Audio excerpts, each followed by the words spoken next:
15 شعبان کی رات میں ہمارے ملکوں میں جو ہمارے عجمی ملک ہیں اس میں وہ کچھ ہو رہا ہے جو نہ میرے نبی نے کیا، نہ صحابہ نے کیا، نہ تابعین نے کیا۔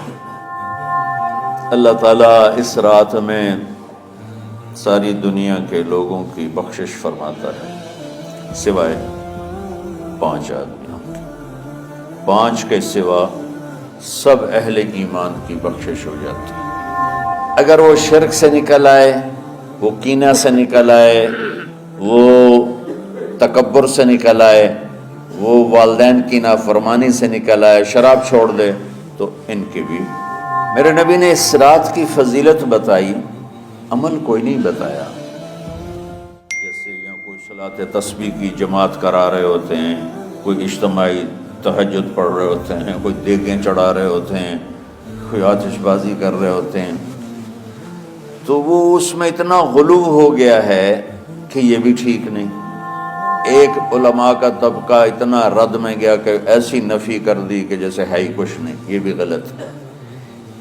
ایک طبقہ وہ ہے جو پتہ نہیں کیا کچھ کرتا ہے شب برات کے نام پر، وہ بھی غلط۔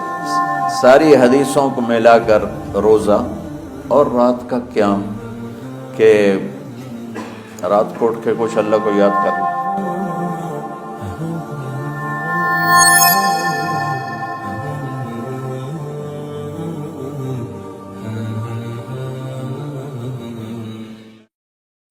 15 شعبان کی رات میں ہمارے ملکوں میں جو ہمارے عجمی ملک ہیں اس میں وہ کچھ ہو رہا ہے جو نہ میرے نبی نے کیا، نہ صحابہ نے کیا، نہ تابعین نے کیا۔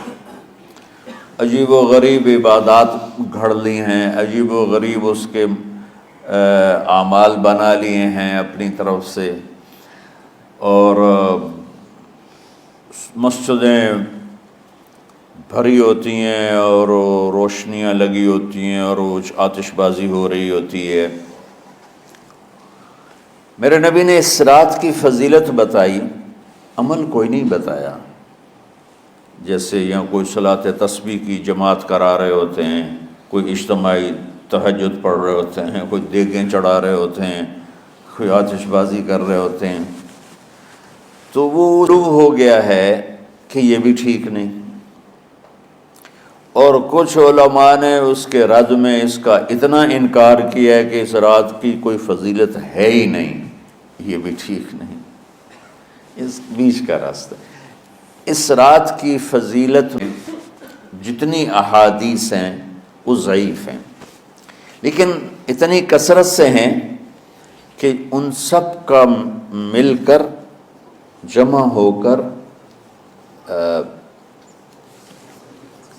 کم از کم وہ حسن لغیر ہی تک تو پہنچ جاتی ہیں۔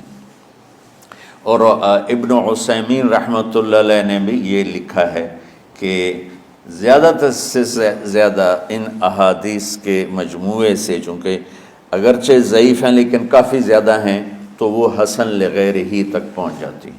تو حسن لغیر ہی سے کوئی عمل ثابت نہیں ہوتا، عمل ثابت ہوتا ہے صحیح حدیث کے سے۔ ایک احادیث کی کثرت سے روایات، اور ایک امت کا عمل، کہ امت کا بہت بڑا طبقہ صدیوں سے اس رات کا اہتمام کر رہا ہے۔ لیکن کچھ عرصہ پہلے تک اہتمام تھا دن میں روزہ رکھنا، رات کو کوئی نوافل پڑھ لینا، کوئی 2 چا زیادہ پڑھ لینا، لیکن اب یہ ڈھول تماشے جو اب شروع ہوا ہے اس کا تو کوئی وجود ہی کوئی نہیں ہے۔ تو اس رات کو اللہ تعالیٰ نے مبارک بنایا، اور حدیث پاک میں آتا ہے کہ اللہ تعالیٰ اس رات میں ساری دنیا کے لوگوں کی بخشش فرماتا ہے سوائے 5 آدمیوں کے۔ 5 کے سوا سب اہل ایمان کی بخشش ہو جاتی۔ مشرک، المشرک،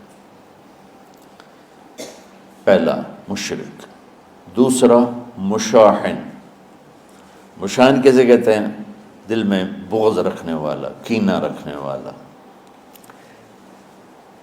تیسرا مسبل ازارہ، اپنے پاجامے شلوار چادر کو ٹخنوں سے نیچے تک لے جانے والا، لیکن ایک شرط کے ساتھ کہ وہ تکبر کی وجہ سے ہو، سستی کی وجہ سے ہے، غفلت کی وجہ سے ہے۔ چونکہ جب آپ نے ایک مرتبہ اس کے بارے میں بات کی تو حضرت ابوبکر صدیق نے کہا یا رسول اللہ میری چادر، عرب چادر باندھتے تھے جیسے ہمارے پنجاب کا لباس چادر تھا، اب وہ کم ہو گئے، ہماری تو بزرگ عورتیں بھی اور مرد بھی سب چادر باندھتے تھے، شلوار تو کسی کو پتہ ہی نہیں ہوتا تھا ہمارے بچپن میں۔ یہ تو پھر آہستہ آہستہ جب تعلیم آئی تو شلوار دیہاتوں میں بھی اور شہروں میں عام ہو گئی۔ تو اگر وہ اس لیے لٹکا رہا ہے کہ طبیعت میں تکبر ہے، پھر اس وعید کا وہ حقدار ہے۔ اگر ویسے اس کی نیچے جا رہی ہے تو میرا مالک ایسا، وہ تو ہے ہی رحیم و کریم، ہے ہی رحیم و کریم، ہے ہی رحیم و کریم، صرف شلوار نیچے لٹکانے سے وہ اتنی شدید سزا دے، اگر اس کے پیچھے تکبر ہے پھر ہے، یہ تکبر نہیں ہے تو انشاءاللہ وہ اس سے محفوظ ہوگا۔ تو اپنی چادر کو لٹکانے والا، لیکن بشرط تکبر۔ کتنے ہو گئے؟ عاق لوالدیہ، ماں باپ کا نافرمان، نافرمان ایسا کہ دکھ دینے والا۔